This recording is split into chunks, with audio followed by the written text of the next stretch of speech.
নাগরিকদের গোপন তথ্য বিক্রির এক ভয়ানক চক্রের সন্ধান পেয়েছে পুলিশের অপরাধ তদন্ত বিভাগ সিআইডি। টাকার বিনিময়ে সাধারণ মানুষের ব্যক্তিগত তথ্য পাচার করে মাত্র 1 মাসেই প্রায় 11 কোটি টাকা হাতিয়ে নিয়েছে এই চক্রটি। এই ঘটনায় নির্বাচন কমিশনের একজন স্থায়ী কর্মচারী সহ 2 জনকে গ্রেফতার করা হয়েছে।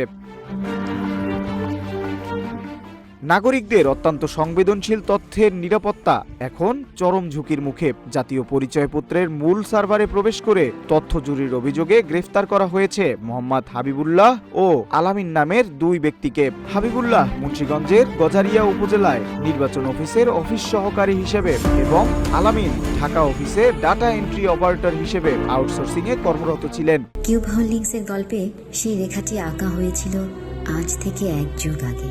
নকশাই আমাদের ভাষা। Cube holdings limited.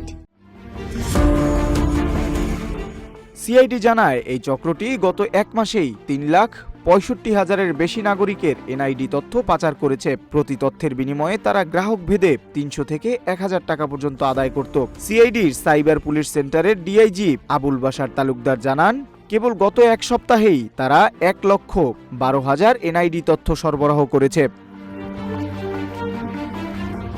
গ্রেফতারকৃত আলামিন তার আইডি ও পাসওয়ার্ড হাবিবুল্লাহকে সরবরাহ করতেন। এই গোপন কোড ব্যবহার করে তারা এনআইডি সার্ভারে ঢুকে নাগরিকদের ব্যক্তিগত তথ্য সংগ্রহ করে সামাজিক যোগাযোগ মাধ্যমে বিভিন্ন ব্যক্তির কাছে বিক্রি করত।